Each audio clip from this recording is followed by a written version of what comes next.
अब हम तुमको इतना नचाएंगे, इतना छीलेंगे। हाँ, अब करोगे उपद्रव, अब बोलोगे पकड़ कान, नक कटा।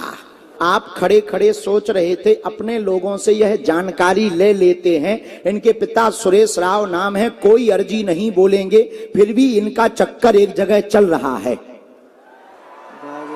हम तो मोबाइल नंबर पर भी जा सकते हैं, हमारे पास तो वो आपका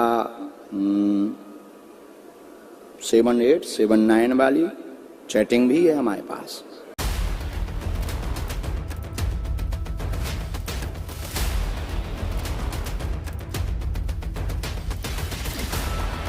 जय सिया राम, जय बागेश्वर धाम। सुना आप लोगों ने पूज्य गुरुदेव जी ने कैसे इस लड़की की ठठरी बांधी। जी हाँ, इस लड़की की भी पूरा कुंडली खोलूंगा आप सभी के सामने। जो ऑन स्क्रीन आप लोगों ने देखा, वो भी जो ऑफ स्क्रीन चल है उसके बारे में और भी आप सभी को मैं बताऊंगा कि आखिर ये माजरा हुआ क्या। तो आपसे रिक्वेस्ट है चैनल पे बने रहे, वीडियो को पूरा देखें, लास्ट तक देखें। जी हाँ, ये जो लड़का है ये परभणी का ही रहने वाला है, जैसा आप लोगों ने दिव्य दरबार में देखा होगा।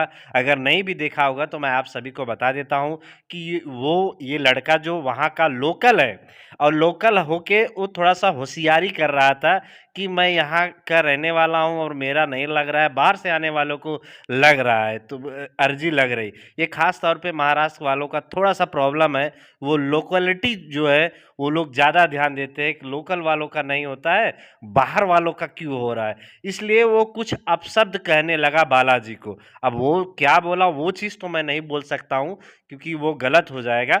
आप इतना समझ लीजिए कि वो अपशब्द बोलने लगा बालाजी को।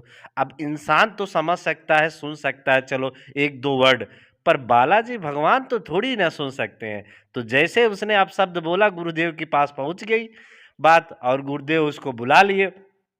और बुलाने के बाद तो पहले उसको जो जो वो बोला, कुछ शब्द उन्होंने बोला माइक से, उसके बाद फिर उससे कान पकड़वाते हैं।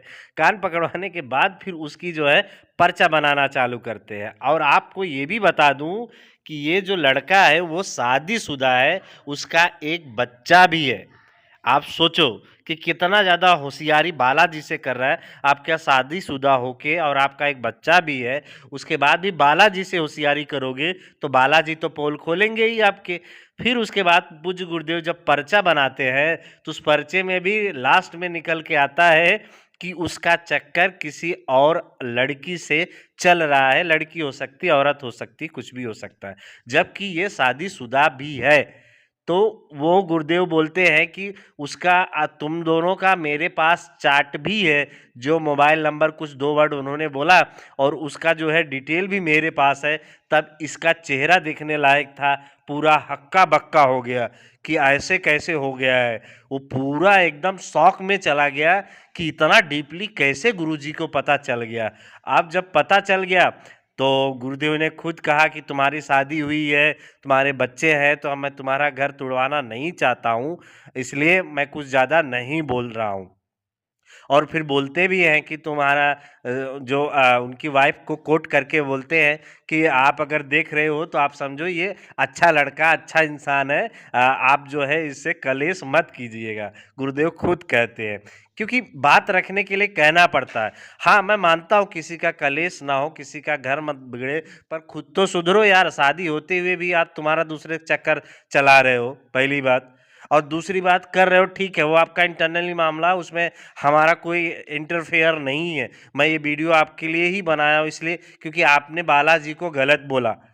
तो बालाजी को अगर गलत बोलोगे तो हम इंटरफेयर करेंगे। आपकी अर्जी लगाने के चक्कर में अगर आप भगवान को गाली दोगे तो हम जो है इंटरफेयर करेंगे। आपके पर्सनल लाइफ से हमसे कोई मतलब नहीं। आप 10 गर्लफ्रेंड रखो, 20 गर्लफ्रेंड रखो, शादीशुदा हो नहीं हो, मेरे से कोई मतलब नहीं है। मैं वीडियो आप पे नहीं बनाता, पर अगर आप बालाजी को जो है गलत बोलोगे, आप सन्यासी बाबा को गलत बोलोगे, बागेश्वर धाम को गलत बोलोगे, तो हम तो वीडियो आपके खिलाफ बनाएंगे। अब आपको अच्छा लगे या बुरा लगे वो आप देख लो। आपको कुछ कहने से पहले सोचना चाहिए कि आप जो है किस तरह के इतना सिर्फ अर्जी लगाने के लिए नीच हरकत करते हैं। ऐसे बहुत सारे लोग होते हैं जो अर्जी लगाने के चक्कर में नीच हरकतें करने लगते हैं। तो ये सब आप लोग मत कीजिएगा, क्योंकि आपकी सारी कुंडली भगवान के पास है। पल पल की कुंडली बालाजी के पास रहती है, भगवान के पास रहती है। तो आप ये सोचो कि आप सब दूध के धुले हो, तो कोई दूध का धुला नहीं हो, चाहे कोई भी हो, कोई भी इंसान हो। तो सबके कहीं ना कहीं क्रियाकांड होते ही होते हैं, चाहे वो लड़की हो चाहे वो लड़का हो। तो सब अगर आप इस तरह से हो तो भगवान से इस तरह से पंगा मत लो, ये हाथ जोड़ के रिक्वेस्ट है। क्योंकि अगर आप फैमिली वाले हो, माना आप 5 साल पहले कर रहे हो या अभी करंट में भी कुछ आपका अफेयर है और आप ऊपर से फैमिली वाले भी हो, तो आप सोचो अगर वो बात खुलेगी तो कहाँ तक जाएगी। अब बालाजी की बात जो है, गुरुदेव की ये बात अगर उसकी वाइफ सुनेगी तो उसको कितना तकलीफ होगा, आप समझो। तकलीफ होगा। भले गुरुदेव ने बाद में उस चीज को बैलेंस करने के लिए बोल दिया, पर क्या है कि फिर भी अगर उन्होंने बोला है तो कहीं ना कहीं तुम्हारा चक्कर है। अच्छा, वो चीज पर्चे में भी लिखा है कि तुम्हारा किसी और के साथ चक्कर है, तो जब पर्चे में लिख रहा है तो बात तो सच है। तो कलेश तो होना ही है, चाहे वो छोटा हो चाहे बड़ा हो, उसके घर में कलेश तो होना ही होना है। पर जब आप तुम वही बोलते हो, जब दूध के धुले नहीं हो तो बालाजी के सामने तुम क्यों इस तरह का पंगा ले रहे हो। ऐसा नहीं करना चाहिए, कभी भी किसी को नहीं करना चाहिए। ये सभी भक्तों के लिए एक संदेश है। अगर दूध के धुले हो तो ले लो पंगा, पर ऐसा कोई नहीं है जो दूध का धुला नहीं हो। ठीक है, सबके कुछ ना कुछ जो है क्रियाकांड होते ही होते हैं। तो ऐसे चीज़ों में आप संभल के रहें, एक का देख के दूसरे चीज़ ऐसा मत करो। अब मैं बताता हूँ उसकी क्रियाकांड और थोड़ा सा भी। तो वो जो है उसके चार्ट जो है वो थोड़ा सेंसिटिव चार्ट थे, इसलिए गुरुदेव ने वो पब्लिश नहीं किया। और हाँ, 2 नंबर भी बताए। और ऐसा भी नहीं कि वो बाहर की होगी, वहीं लोकल की ही है वो भी, उसको भी पता है ये शादीशुदा है। पर ये बोलते हैं ना, थोड़ा सा सानापन होता है। कुछ ऐसे लोग के पास सानापन होता है थोड़ा सा, वो ज़्यादा सान पट्टी करते हैं। तो वो सान पट्टी अब निकल गई बालाजी के सामने। इन्होंने आम आदमी समझा था कि चलो सेटिंग करके आता है, ये है वो है, ऐसा है वैसा है। तो सान पट्टी सारी उसकी निकल गई। तुम क्या क्रियाकांड किए हो सब निकल आया। अब जाओ घर पे मुंह दिखाओ, अब पता चलेगा तुमको किस तरह से मुंह दिखाना चाहिए घर पे।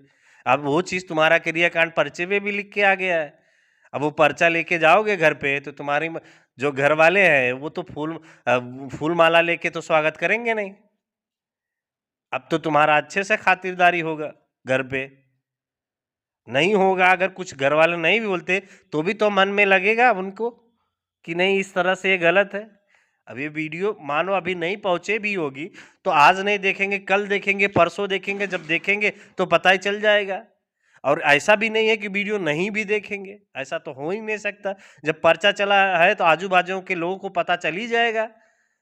और भी लोग गए होंगे आपके साथ में कि आपका पर्चा बना, आपने क्या क्या क्रियाकांड किया है, गुरुदेव ने क्या क्या बोला है माइक से, वो तो सबको पता चल गया। अब वो चीज़ तो घर वालों को पता चली जाएगी, तो तुम्हारा खूब स्वागत हो जाएगा। तो ऐसे मत किया करो भैया, आपकी लाइफ खराब हो सकती। बालाजी को अगर आप चैलेंज करोगे तो इस तरह से हरकत आपके साथ हो सकती है।